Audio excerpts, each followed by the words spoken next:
میرا نام نبیلہ ہے، 27 سال کی ہوں، قد کاٹ اور شکل میں اچھی بلی ہوں۔ لکھنا میرا شوق نہیں، پر دوسروں کی کہانیاں پڑھ پڑھ کے خیال آیا کہ کیوں نہ اپنی کہانی بھی آپ لوگوں سے شیئر کروں۔ ہوا کچھ یوں تھا کہ میں اس وقت تقریباً 16 سال کی تھی جب ہمارے میٹرک کے امتحان ہونے والے تھے۔ میں کوئی بہت کمزور اسٹوڈنٹ تو نہ تھی، پر کوئی بہت ذہین بھی نہیں تھی، جس وجہ سے امتحانات کی تیاری کے لیے مجھ سے کسی نہ کسی رہنمائی کی ضرورت ہوتی تھی۔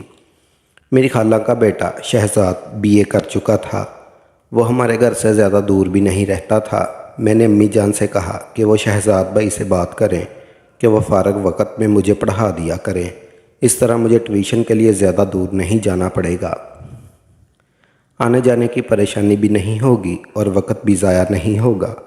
امی اسی دن شہزاد بھائی سے بات کر کے آئیں اور انہوں نے مجھے بتایا کہ انہوں نے شہزاد سے بات کر لی ہے اور وہ ہر شام 7 بجے سے 9 بجے تک آیا کرے گا اور مجھے پڑھایا کرے گا۔ اس دن میں نے جلدی تمام کام نپٹائے اور اپنی کتابیں لے کر ڈرائنگ روم میں پڑھنے بیٹھ گئی۔ تقریباً 7:30 بجے ہوں گے جب شہزاد بھائی ہمارے گھر آئے۔ شہزاد بھائی کی عمر اس وقت 25 سال کے قریب تھی اور وہ کافی وجیح اور ہینڈسم شخصیت کے مالک تھے۔ رسمی سلام دعا کے بعد مجھ سے مخاطب ہوتے ہوئے بولے، اچھا تو میری شاگرد پڑھائی کے لیے تیار ہے؟ میں نے بھی سر ہلاتے ہوئے کہا، جی بھائی جان۔ ویری گڈ، یہ بتاؤ کس سبجیکٹ میں خود کو زیادہ کمزور سمجھتی ہو؟ شہزاد بھائی نے میری کتاب اٹھا کر اس کے ورق الٹے ہوئے کتاب پر ہی نظریں جمائے۔ مجھ سے دوسرا سوال پوچھا تو میں نے انہیں بتایا کہ میں میتھ اور انگلش میں کمزور ہوں۔ میں تھوڑا سمٹ کر بیٹھی ہوئی تھی اور بات کرتے ہوئے بھی تھوڑی ڈر رہی تھی۔ شہزاد بھائی نے کتاب میز پر رکھتے ہوئے میری جانب دیکھا اور بولے، اگر اسی طرح تم گھبرائی اور ڈر رہی ہو تو میرا نہیں خیال کہ میں تم کو جو کچھ پڑھاؤں گا وہ تم کو ذہن نشین بھی کرا سکوں گا، لہٰذا ڈرنے گھبرانے کی ضرورت نہیں ہے۔ ہم بڑے دوستانہ ماحول میں اسٹڈی کریں گے اور جو کچھ بھی پڑھیں گے اسے یاد بھی رکھیں گے۔ جی بہتر، میں خود کو تھوڑا بہتر ظاہر کرنے کی کوشش کرتے ہوئے بولی۔ اس دن پڑھائی تو کوئی خاص نہ ہوئی، البتہ شہزاد بھائی نے اپنی باتوں اور چٹکلیوں کی مدد سے میری گھبراہٹ دور کر دی۔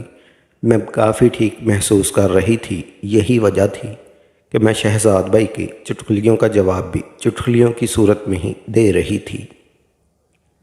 میرا چنچل پن بیدار ہو چکا تھا۔ شہزاد بھائی نے تھوڑی سی میتھ کی مشق کرائی اور انگلش کل سے شروع کرنے کا کہا کہ گھر کے لیے جانے لگے۔ میں نے انہیں روک لیا کہ چائے تو پیتے جائیں۔ شہزاد بھائی بھی چائے کے لیے بیٹھ گئے۔ چائے اور تھوڑی گپ شپ کے بعد شہزاد بھائی کل شام 7 بجے آنے کا کہہ کر گھر سے چلے گئے۔ تقریباً 2 ہفتوں تک معاملات ایسے ہی چلتے رہے۔ وہ وقت کے خاصے پابند تھے، وقت پر آتے اور اپنا کام وقت پر ختم کر کے چلے جاتے۔ ان کی شخصیت جاذب نظر تو تھی، ان کے پڑھانے کا اور سمجھانے کا انداز بھی خوب تھا۔ میں یہی وجہ تھی کہ شہزاد بھائی کی گریدہ ہو چکی تھی اور ان سے کافی بے تکلفی بھی ہو چکی تھی۔ اس دن شہزاد بھائی مجھے میتھ کی مشق کرا رہے تھے۔ جب امی چائے لے کر آئی، انہوں نے چائے میز پر رکھی اور بولی کہ چائے ٹھنڈی ہونے سے پہلے پی لینا۔ یہ کہہ کر وہ کچن میں چلی گئی۔ مشق ختم ہوئی تو میں نے چائے کی پیالی اٹھا کر شہزاد بھائی کو دینا چاہی تو پتہ نہیں کیا ہوا کہ میرا ہاتھ کانپ گیا اور ساری کی ساری چائے بھائی شہزاد کے اوپر گر گئی، جس سے ان کی شرٹ بھیگ گئی۔ میرے تو اوسان ہی خطا ہو گئے۔ دوڑتی ہوئی گئی اور تولیہ اٹھا کے لائی۔ میں بار بار شہزاد بھائی کو سوری بول رہی تھی اور ساتھ ہی ساتھ ان کی شرٹ کو تولیے سے صاف کرنے کی کوشش کر رہی تھی۔ آپ جلے تو نہیں بھائی جان؟ میں نے مسلسل تولیہ رگڑتے ہوئے پوچھا۔ چائے سے تو نہیں جلا، لیکن اب بیٹھ جاؤ، کوئی بڑی بات نہیں ہے۔ اور اسی طرح تولیہ ان کی شرٹ کو صاف کرنے میں لگی رہی۔ شہزاد بھائی نے مجھے روک دیا اور بولے، بس کرو ببلی، گھر میں مجھے سب اسی نام سے بلاتے تھے۔ Every thinking is fine. تم خواہ مخواہ پریشان ہو رہی ہو، لیکن میں خود میں بہت زیادہ شرمندہ تھی۔ اس لیے جب میں نے انہیں اس شفقت سے پیش آتے دیکھا تو میری آنکھوں سے آنسو نکل آئے۔ انہوں نے جب مجھے یوں روتے دیکھا تو بولے، روتی کیوں ہو؟